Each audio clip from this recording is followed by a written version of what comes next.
Welcome to the Lawyerist Podcast, a series of discussions with entrepreneurs and innovators about building a successful law practice in today's challenging and constantly changing legal market. Lawyerist supports attorneys building client-centered and future-oriented small law firms through community, content, and coaching, both online and through the Lawyerist Lab and Accelerator. And now, here are the co-authors of the Small Firm Roadmap and your podcast hosts.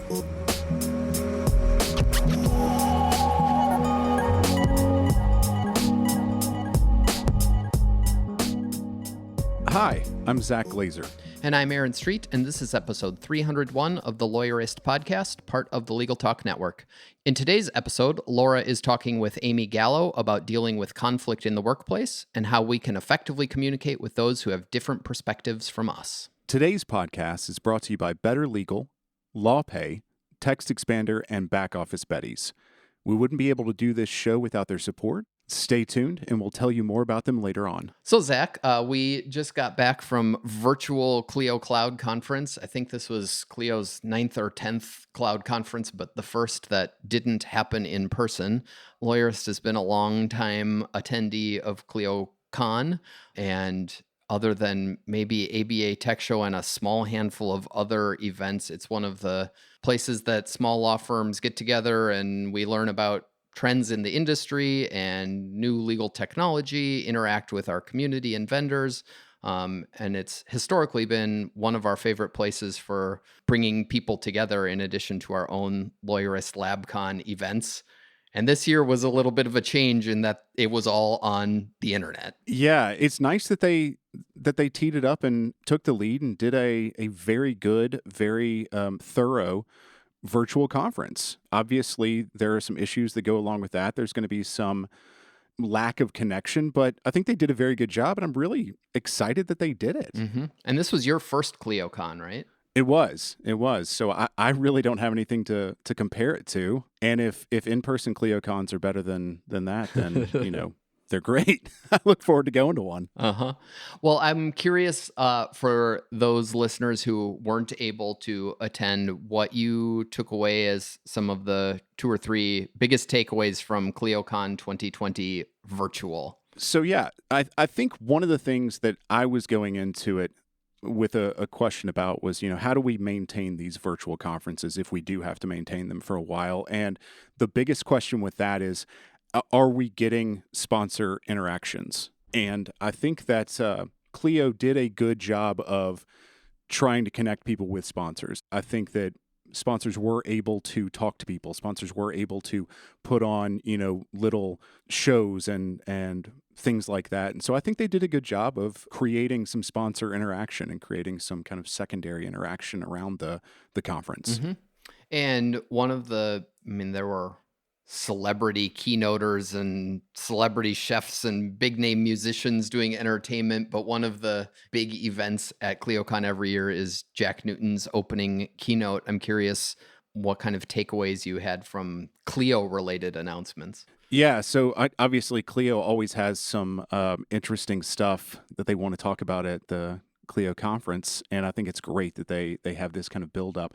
The big one, I think, well, there were really 2. The first is Clio's Connect, their new way of trying to connect attorneys with their clients and trying to make a secure mechanism for interacting with your clients. And I think that's something people are looking for. There are other programs out there that try to do this, but I think that's a good direction to go.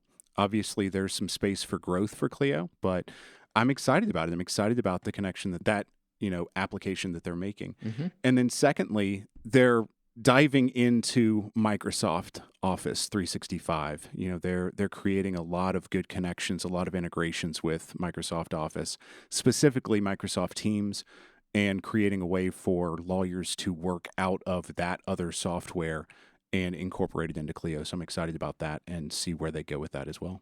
Cool. And beyond kind of product updates, were there any small firm legal industry trends that you were particularly keen on hearing more about?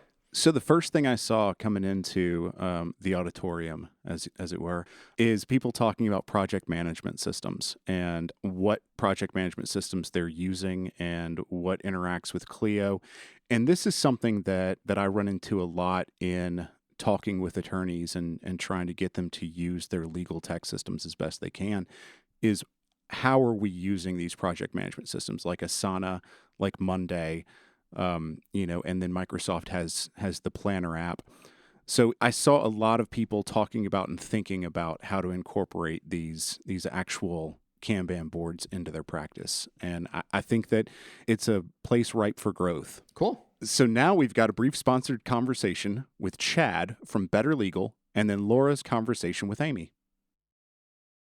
I'm Chad Sakonchik. I am the founder of Better Legal. Well, welcome to the podcast. I know one challenge that comes up for plenty of solo and small firm lawyers is getting asked to do something that you don't do as a regular course of business in your practice. And I think those business formation documents is a great example of this. So can you tell me a little bit more about how Better Legal helps attorneys with that process? Yeah, so as we've been providing business formation services, we wanted to enable our tech to be used as a tool for attorneys. And so originally we're going after attorneys that provide business formation services, but they seem to already have their own processes. So what we did learn in our discussions with attorneys is there are a lot of different types of attorneys, and those types of attorneys that don't do business formation services usually farm that out or refer someone else. And then the individual that immediately went to them to be their lawyer or to ask the question, they've now passed off to someone else. So what we're doing is we're enabling every attorney to provide business formation services with our tech, which in our opinion is the best in the industry. I think that's really important. So where do attorneys stop and your service picks up? What point in that process does that happen? So what some attorneys do is they just have a link in their email signature or a link on their website, and it says, for business formation services, whether you need an LLC or a corporation, click here. It goes to our white labeled site. Right now, it's something like abclawfirm.betterlegal.com, but we're working to completely white label it. So this will eventually look like your website or your service that you've potentially created yourself. So they send the link and the client gets dropped on a form. They fill out the form. We do all the state filing, the EIN filing, the generation of the legal documents. We can use our legal documents, or if you have your own, we can use your legal documents. And then we provide all of those documents back to you for you to deliver to the client. So we take the payment, but as soon as we take out our transaction fee and it hits our bank account, we send a snail mail check back out to you. So you're actually making money on our service without actually having to pay us anything if you're on the free tier of our subscription. So tell me a little bit more about that free tier. That is a common thing for a lot of attorneys of, hey, this sounds great. Let me try it before I make a bigger commitment. So what is included at the free level? Yeah. So for the free tier, we provide 2 formations a month. So if you've got only 1 or 2 people coming in here and there that need formations, you don't have to sign up for our service, but you can be an account holder of our service and provide that service to your clients as they come in and make money. So say you charge $300 or $299, which is what we usually charge our direct to consumer clients. You can charge $299. We will take that money plus a state filing fee, and we will send you a check for the difference. That sounds great, especially if you don't do formations and you don't want to handle all of that paperwork in between. So what is the distinction between the free and the paid account? I know that you're piloting some new things pretty soon, so want to make sure I cover that distinction. Yeah. The free tier is 2 formations a month that you get for free. The paid tier is $99 a month, and that allows you to do unlimited formation. So if you start doing 3, 4, 5 formations a month, we believe that now you're making enough money to where it makes sense to pay us a small recurring fee. But on top of that, you are able to pad our existing subscription. So the way that we make money is by providing registered agent service and state compliance service to the clients. And so you as a paid partner account will now be able to pad on top of our normal fee to start earning that passive income. So we charge $90 a year for each one of these services. You could charge, say, $150 and earn $60 a year per client for each one of these services. And so if you're doing $50 a year, that starts to add up pretty quickly. Yeah, it does, especially under that rev share model where you can see some passive income coming in, which isn't always easy for law firms to create that kind of passive income and have a whole service that they offer where they don't have to do a whole lot of the heavy lifting. If you are listening and you are curious about trying things out at the free tier, you can visit partner.betterlegal.com to learn more.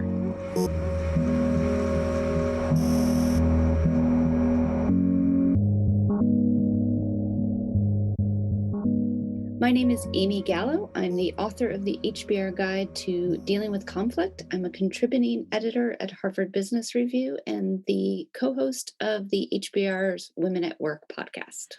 So you're definitely the go-to expert on a lot of these work and conflict issues, and you've done a lot of writing and thought leadership around this. One of my early questions is, sometimes it seems like people don't understand what a conflict is or isn't. So can you define what you would consider an actual conflict at work rather than something like a misunderstanding? Or, I can see where people might be like, well, I didn't think that was an actual disagreement or an argument, but someone else might interpret it differently. Yeah, and that's for sure. Conflict is in the eye of the beholder. So someone can think you're having an all-out fight while you may think, oh, this is just a normal, interaction at work. It's certainly in the eye of the beholder. The way I think about it, though, is it's where two people or more people have needs, values, or goals that don't align.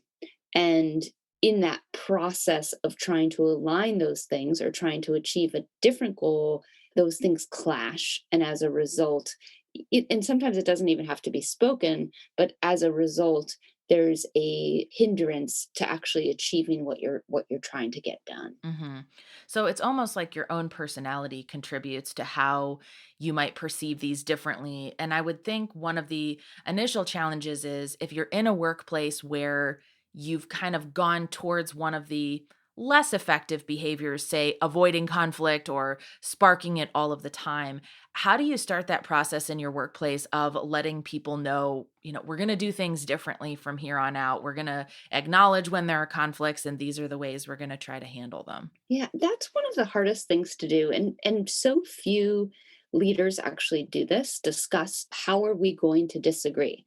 What are we going to do when we have a difference of opinion? And yet I think it's one of the most valuable things that a leader can do or a manager can do to say, and I don't think you have to harp on the past and say we've all been really passive aggressive with each other, although maybe it's helpful to acknowledge that. But you can say, one thing as a leader that we've as a team that we've never discussed is what will we do when we don't see eye to eye?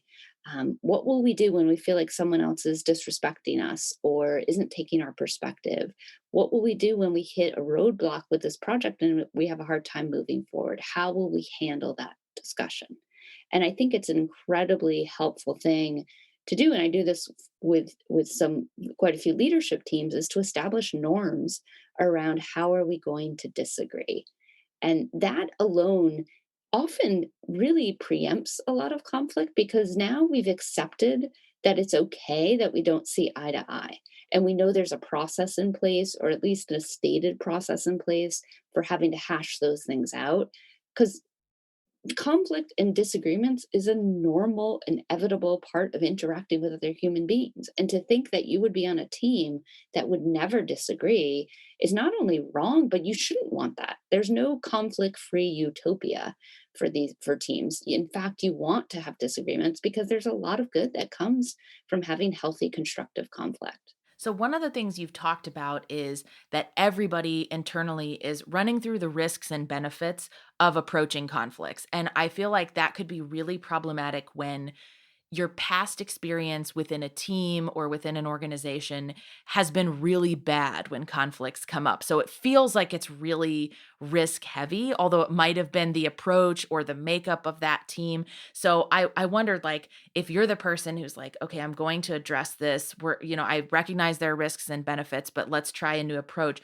I wondered how much you get perceived as now like the conflict starter, when in the past you might have been the person who just kind of kept quiet for the sake of not letting things get any worse. Right. Yeah. I mean, there is definitely risk to being the person who says, hey, we need to be more upfront about this, or we need to stop taking personal jabs at one another when we discuss this topic, or whatever it is, right? There is risk to doing that, but in my experience and what I've seen in my work is that people who have this ability to facilitate productive discussion and to help a team get out of what might be sort of interpersonal unhealthy dynamics, it really is often seen as a leader. And whether that means they end up being a formal leader or just an informal leader, it is a really valuable skill. So rather than sort of being pegged as, oh, you're just trying to stir the pot, I think often if you do it well, if you do it skillfully, being the person who says, I just feel like the dynamic here isn't working. Can we change the dynamic in some way? Is a really smart thing to do. Yeah, that does sound like it's a great way to reframe the process. I think a lot of us default to when there is a conflict thinking, well, this is a personality based issue, right? This person and me, we just don't have the same approach to the way that we think about things. But you've talked about that isn't always accurate, that it's, 80 or 90% personality conflicts. You've gone through some different examples. So can you talk about some of the different types of conflicts and how do we know when it really is a personality issue versus something else? Sure. So, and personality conflicts definitely happen. I mean, there are people I work with where we just rub each other the wrong way, right? Like it's just not, we can't expect to get along with everyone that we work with. But more often than not, especially in a work context, conflicts at least have roots in other types of conflicts. So, for example, one of the most common is task, and that's a disagreement over the goal, what we're trying to achieve. And it may be that we disagree over the goal, and as a result, we disrespect one another. So it's also a personality conflict, and that's the trick. Is conflicts are often a hot mess of all of these types, but it's helpful to understand what's actually happening and to address each thread at a time. So you've got task conflict. The second most common type is process. So we might agree on the goal, but we disagree about how we're actually going to do that. So maybe we agree that the goal is to increase customer satisfaction, but I think we're going to do that by rolling out a new initiative to our most important customers, and you think we're going to roll that initiative out to all of our customers, right? Or most of the process conflicts I see often are about timing too. So how quickly does this need to happen? Lots of finger pointing around efficiency and are we moving fast enough, or are we taking too long? And then the fourth type is, so we've got task, process, personality, or relationship. And then the fourth is status. And that's a disagreement over who gets to make the call, who has the authority, or who's in charge. Those also tend to be really tricky because, like personality, they touch our ego, our identity, or our sense of self. So when you have a conflict, I suggest thinking about which of these four types are going on. And again, it might be all four, it might be two, it might be one. But if there is a task or process conflict, to start there, because those tend to be much easier to solve because they're focused on the work.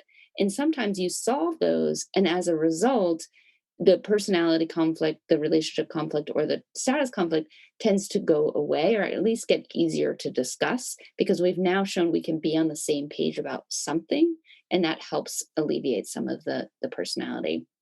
You did ask, how do we know if we're actually having a personality conflict? I think the real thing to ask yourself is like, do one of or more of us feel disrespected? And is it really just about the way we're interacting, not the content of what we're interacting about? And that would point to a relationship conflict. That's really valuable to separate out that idea of the content of what's being discussed and then sort of the feelings and the disrespect that one or more people might be feeling.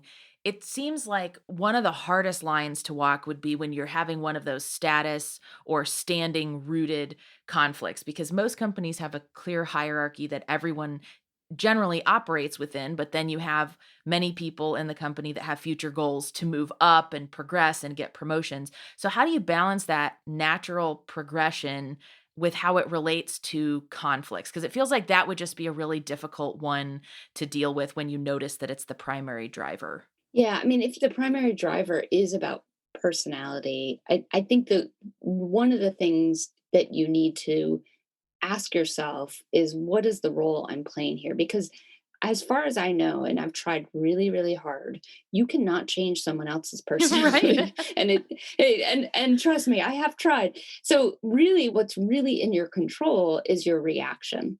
And to look at, how am I contributing to the unhealthy dynamic between us? Now, that's not to say this person isn't objectively annoying or objectively obnoxious, right? They might be, but if you need to get something done, if you need to collaborate with this person, you got to find a way to work. And one of the things, this actually piece of advice comes from a book called Optimal Outcomes that I really like about conflict resolution. And the author, Jen Goldman Wetzler, talks about taking a pattern breaking action. So often what's happening in these, as you're talking about these sort of long standing disagreements or ways of interacting that aren't healthy, is that we get into patterns, right? That person acts passive aggressive, so you shut down, or that person starts to yell and you yell back, whatever that pattern is. And really ask yourself, what could I do differently here? Right? What would be different from the usual pattern? If I usually shut down when this person starts to get angry, what if I stood my ground? How would that change the dynamic? And really, I think anytime you're trying to resolve long-standing, difficult, entrenched conflicts, you also want to think about it not as, what is the resolution, what's the magic wand I can, wave, or the silver bullet, but instead think of them as a series of tiny experiments. What can I try and see how that changes things? What can I learn from taking a different approach, or from saying this in a different tone, or from involving another person? And that's not going to resolve it immediately. It might, if you're lucky, but that will give you some sense of what works and what doesn't. And so you can keep trying new things and keep learning, and eventually, hopefully, break that pattern. And that requires so much self awareness, right? Because it feels like it's so easy to get into these patterns where, you know what, when we have budget meetings, we always know it's going to be a disaster. And whenever I interact with this person one on one to discuss a process, they always yell and then I back down. And it's so easy to just internalize that as like, well, that's just the way things are, right? Like, oh, great, I have a budget meeting on my calendar. Let me just brace myself for how badly this is going to fall apart and get off track. And so it does require you as the individual to ask those important questions of, okay, what could I do differently? Like, holding this other person or other people might not be ready for that level of asking themselves those questions, but how do I shift in these little important moments? That feels really key. Yeah. And we're only as self-aware as we are self-aware, right? Because I think I know myself really well, but I bet if I interviewed the 10 people I have the most conflicts with in my life, they would say something very different about how I behave. And so I think it is about constantly asking yourself, what am I doing here? What can I do different? Realize we think our intention is so clear to the other person, and that's not always the case, right? Like, really getting to know yourself and engaging in an honest, curious conversation with this other person, assuming they're capable of that, right? About, well, what's going on here? Like, I feel like I keep saying this and your reaction is this. Is there something I can do differently? And that's really also coming from a place of, how can I change, not you need to change. No one in the history of the world ever calmed down, for example, by being told to calm down in the middle of a conversation, right? And a heated conversation. So really focus on, what can I do differently to alter the dynamic, not what this other person needs to do. And most people probably aren't expecting that shift in the conversation to go that way. And so that really feels like a nice way to kind of diffuse the high energy and tension in the moment of just like, okay, let's like take a pause and let's see what can we do differently. And this is how this is appearing. Yeah. It's having the conversation about the conversation, right? That meta conversation can be really helpful. I love it. We'll take a quick break to hear from some of our sponsors. And when we come back, we'll talk a little bit more about how to decide what you're going to do when a conflict emerges. Trust the only payment solution offered through the ABA Advantage program, LawPay, as the ability to accept payments online becomes an increasingly essential part of your practice. LawPay provides your firm with a proven and trusted solution. With LawPay, you receive a simple, secure way to accept client credit cards and e-check payments from anywhere. LawPay understands the unique compliance requirements placed on attorneys, which is why their solution was developed specifically to correctly separate earned and unearned fees and protect IOLTA accounts from any third-party debiting, giving you peace of mind that your transactions are always handled correctly. To learn more or to get started, visit lawpay.com/lawyerist today. Get it right every time. Text Expander makes it easy to give your team the right words for every situation. Whether you need to keep legal happy or delight customers with effective answers, you can rest easy knowing your team has it covered. The latest version of Text Expander even has new and improved statistics reporting for organizations, including the ability to build reports with customizable date ranges for enterprise and individuals, so you can track how much time your team saves. With Text Expander, you can keep your team consistent, accurate, and current, work faster and smarter, keep the whole team communicating efficiently and with consistent language, and share your snippets of messaging, signatures, and descriptions with everyone who works on projects with you. Text Expander is available on Mac, Windows, Chrome, iPhone, and iPad, and Lawyerist podcast listeners get 20% off their first year by visiting textexpander.com/podcast to learn more. Support for today's episode comes from Back Office Betties, the only virtual receptionist service exclusively dedicated to small law firms that offers a plan with unlimited calls. Their highly specialized service boasts customized call handling, relentlessly friendly team members, and unmatched quality. The Betties are ready to help you grow your firm, even when you're out of the office. Visit backofficebetties.com/lawyerist to try them out for 1 week free. Use the promo code PODCAST to receive $150 off your first month.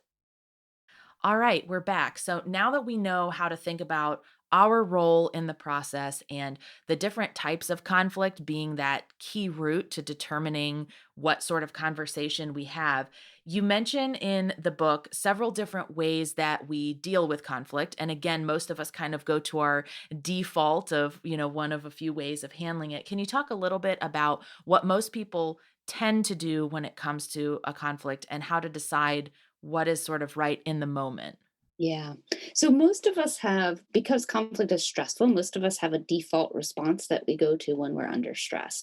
And for people who tend to avoid, that's the flight and the fight or flight reaction, they tend to let the conflict go or just not even address it.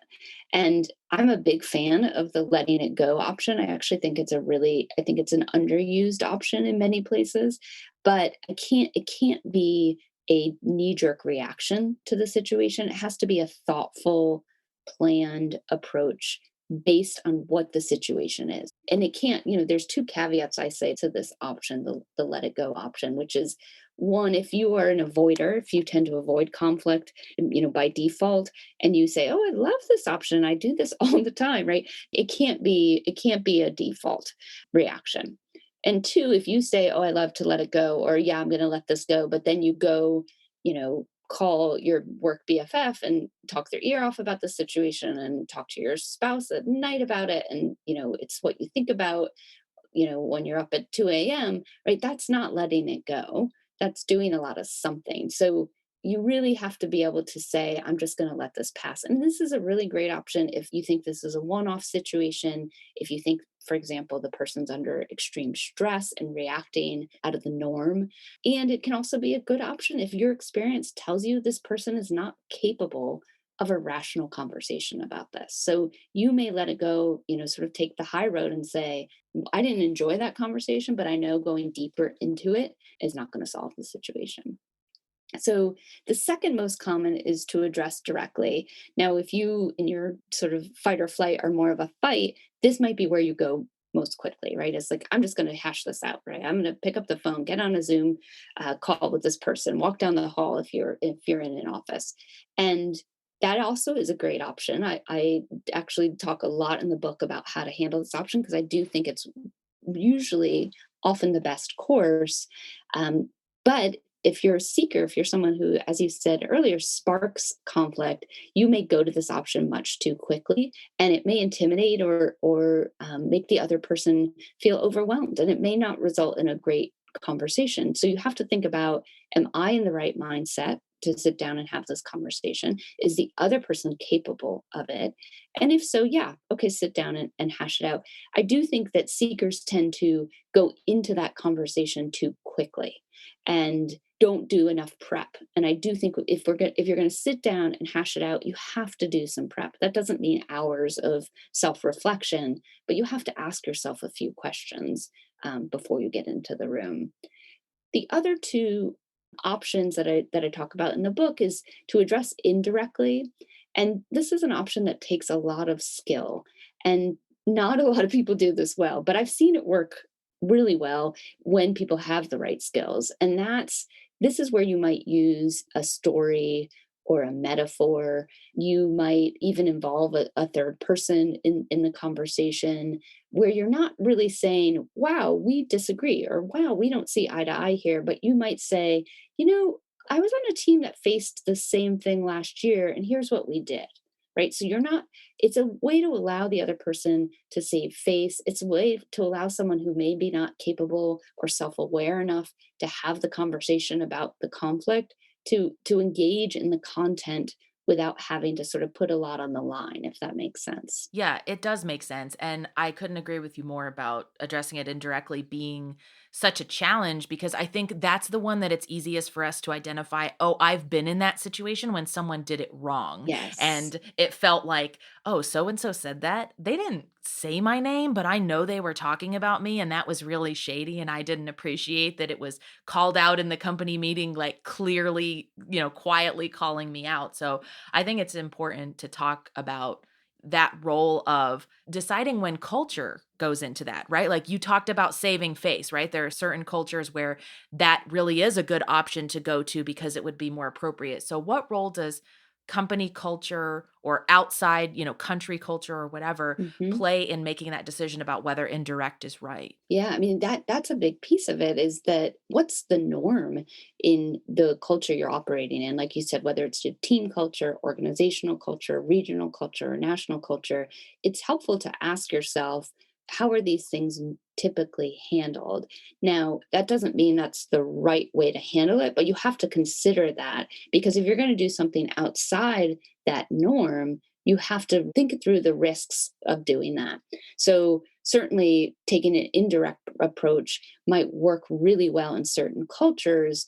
The question I think you have to ask yourself is that, am I doing this because it feels most comfortable to me? So, your example of someone saying that person essentially called me out in front of the company but never used my name, right? That's the passive aggressive approach. So if you're using the indirect approach because you think it's going to be easier for you, or because you're afraid of having the direct conflict or direct conversation, that's not a good reason. It has to be the thing that's most likely to get the right result without hurting the other parties. Because if you get to a resolution and you and the other person hate each other, that's not useful, right? Like a good resolution has to mean that you have your relationship intact, assuming you had a relationship previously.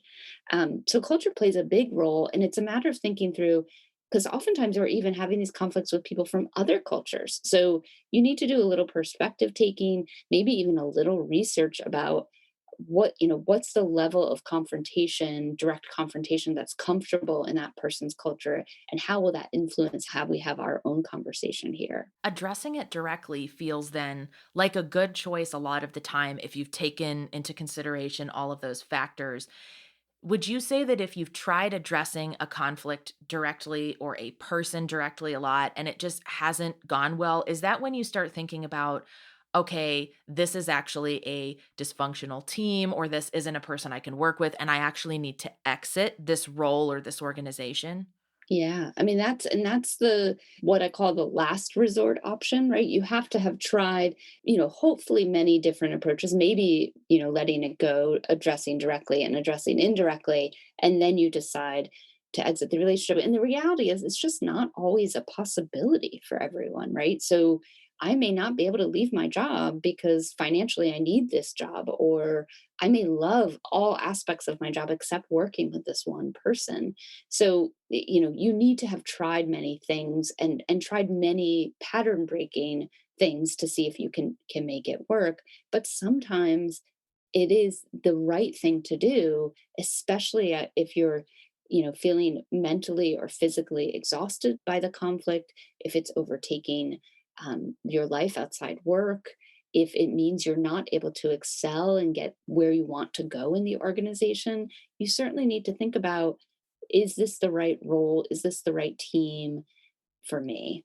Exiting doesn't necessarily mean quitting. You don't have to always leave the organization to get out of the relationship, but you may be able to, reduce the amount of interaction you have with this person. You may be able to get transferred to another team. There's a story in the book of a woman who had a real difficult conflict with her manager and was considering leaving the organization because, how do you exit the relationship with your manager, and ended up going to HR, and without being explicit about the conflict, was still able to get moved to another department, and built a case for why she would be more valuable in that other department. And it worked. She actually retired from the organization many years later. So there are other ways, there's other options. I hate to give people the advice, you just have to quit, because not many of us are in the position to do that. Right. Yeah, that seems really fair. And it's important to remember that that is your last resort and you want to try other things first. So much of this is really about knowing yourself, but then it also has that second layer of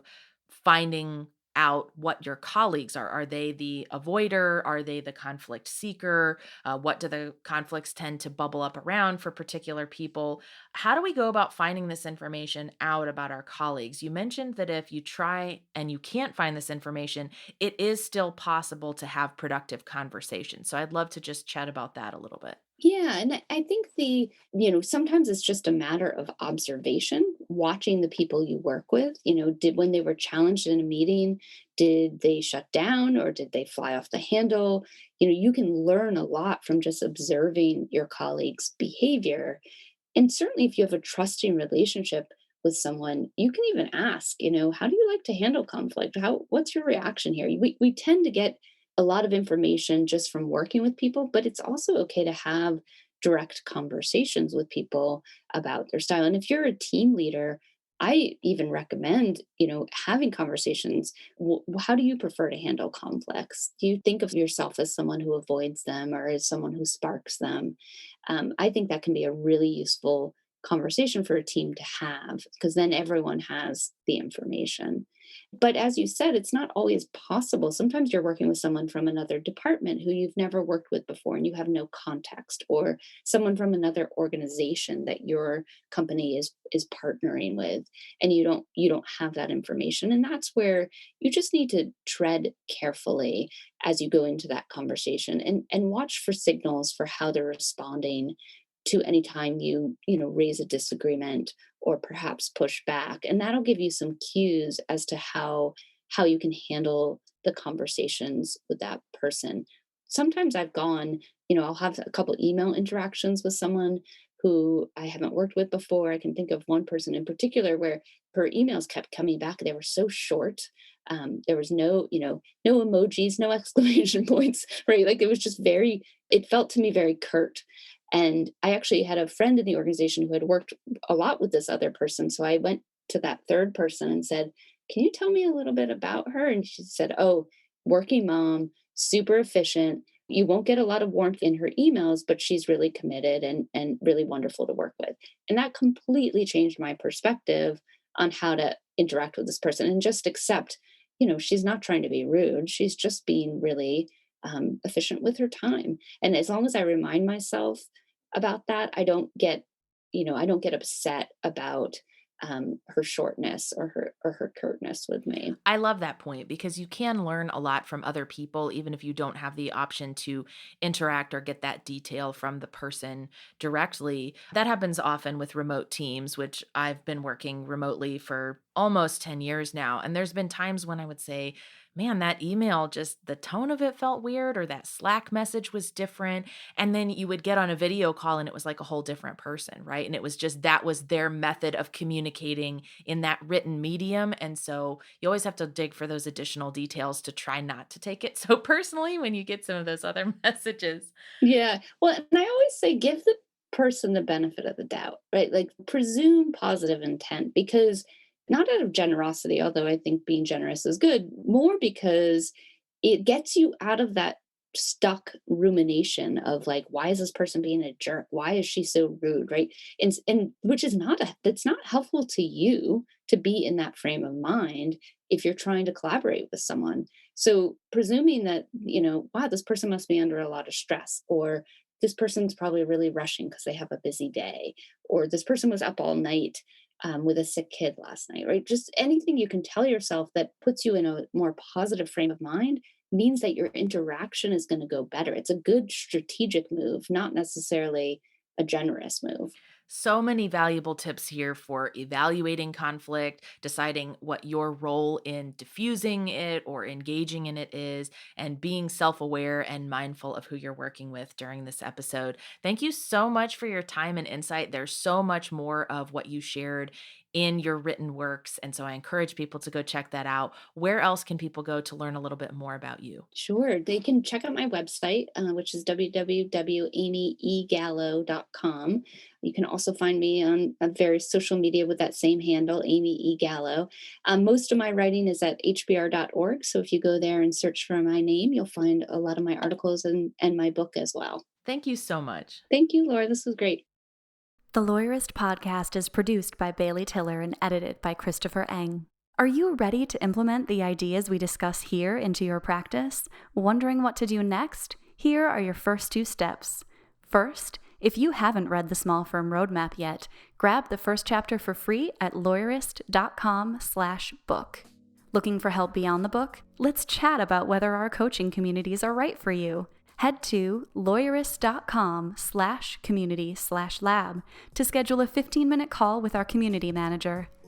The views expressed by the participants are their own and not endorsed by the Legal Talk Network. Nothing said in this podcast is legal advice for you.